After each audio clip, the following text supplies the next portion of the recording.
Have you ever asked yourself, what would happen if I just stopped? Stopped trying to figure everything out. Stopped striving to be better, calmer, more spiritual. Stopped chasing the next insight, the next goal, even the next breath. In a world that never pauses, where even meditation becomes another thing to achieve, what if the most radical act is to do nothing? This isn't about giving up, it's about waking up. Waking up to the power of pausing. Not just as a rest, but as a return to awareness. Today, we'll explore why doing nothing, when done with intention, is not laziness, but spiritual strength. We'll dive into ancient Buddhist wisdom, the concept of noble silence, the subtle magic of non-doing, and the quiet space where transformation unfolds. So, if you're ready to stop chasing and start being, stay with me. 1. The world that never stops. Let's begin by looking at the world around us. Everything is speeding up. We measure life in likes, deadlines, goals, and checklists. Even our rest has become performative, tracked by apps, optimized by routines. Somewhere along the way, stillness became suspicious. We equate doing nothing with wasting time. We feel guilty when we rest. Even meditation has become a metric. How many days in a row? How many minutes logged? How focused was I? The modern world doesn't just resist silence, it's afraid of it. But silence is not empty. Pausing is not passive. These are the gateways to something deeper, something ancient, something that can't be measured, bought, or rushed. In Buddhism, this deeper space is called sati, mindfulness, or remembering to be aware. And at the heart of sati is the ability to stop. 2. The pause as a portal. When you pause, really pause, something happens. You begin to notice the breath, the body, the subtle feelings inside, the space between thoughts. Pausing becomes a portal, not to escape life, but to enter it fully. Buddha said, just as the great ocean has one taste, the taste of salt, so too does this teaching have one taste, the taste of liberation. Liberation doesn't require grand acts. It often begins with a simple pause, that space between reacting and responding, that breath before speaking, that moment of not knowing. It is in these tiny spaces, overlooked and undervalued, that the seeds of awakening are planted. You don't need to do anything, you only need to become present. In Mahayana Buddhism, this is echoed in the idea of emptiness, shunyata, the realization that everything is interdependent, ever-changing, and empty of a fixed self. And in that emptiness, there is freedom. To pause is to step into this space, to stop identifying with the urgency, to watch it, hold it, breathe with it. 3. The 3 silences. Let's talk about the 3 types of silence you can begin to cultivate. 1. Outer silence. This is the physical absence of noise and distraction. It means putting down your phone, turning off notifications, sitting in a quiet room, walking without headphones. Outer silence is the doorway. 2. Inner silence. This is the space between thoughts, not the absence of thinking, but the non-attachment to thoughts, letting them rise and fall without chasing them. It's the practice of allowing your mind to slow down without force. watching your thoughts like clouds in the sky. 3. Heart silence. This is the most subtle silence, the quieting of emotional reactivity. It's a softening, a resting, a willingness to feel without needing to fix or explain. Each silence builds upon the last.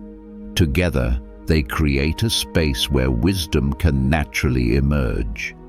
In this space, the self begins to loosen. The story you tell about who you are, what you need, and what you fear begins to unravel, not because you forced it, but because you paused long enough to see it clearly. 4. Nondoing and wooi. In Taoism, there is a powerful concept called wooi, effortless action or non-doing. It doesn't mean doing nothing in a lazy way. It means aligning so deeply with the present moment that your actions arise spontaneously and harmoniously, like leaves falling in autumn or rivers flowing downhill.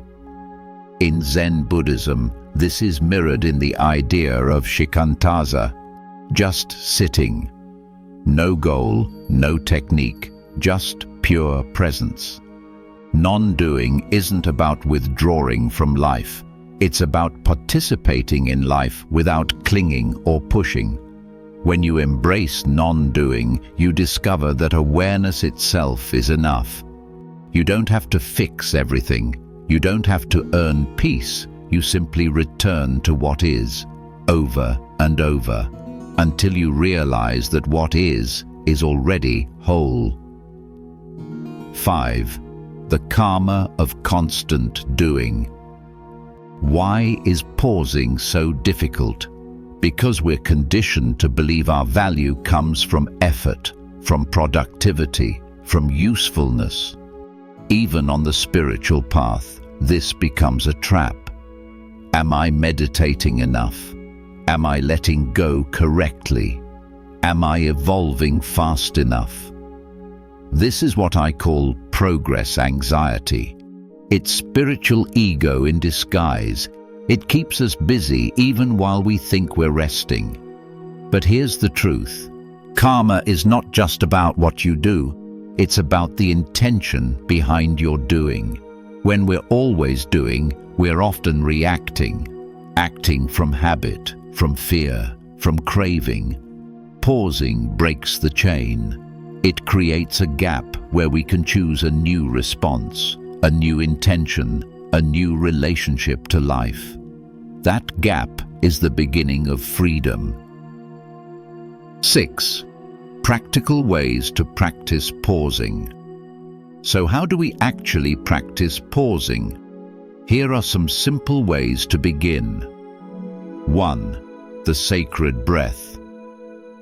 Pause for one conscious breath before any task, before replying to a message, before eating, before opening a door. This moment of presence realigns you with awareness. 2. Silent mornings. Dedicate the first 10 minutes of your day to silence. No phone, no speaking, just sitting with a cup of tea or watching the sky. 3. Technology Sabbaths. Take 1 hour each day or 1 day each week to be completely offline. Let your nervous system reset. Let your mind soften. 4. Mindful transitions. Notice the transitions in your day, from work to home, from sitting to standing, from speaking to silence. Use each as a cue to pause and breathe. 5. Do nothing. Set a timer for 5 to 10 minutes. Sit. Don't meditate. Don't plan. Don't solve. Just be. Watch what arises. Over time, these small pauses begin to expand. They become your natural state. you shift from doing to being. 7. What arises in the pause? When you truly pause, you may notice discomfort at first. Restlessness, boredom, a need to check, scroll, think. That's okay. What arises in the pause is not the problem. It's the practice. Everything that surfaces was already there. You're just seeing it clearly now.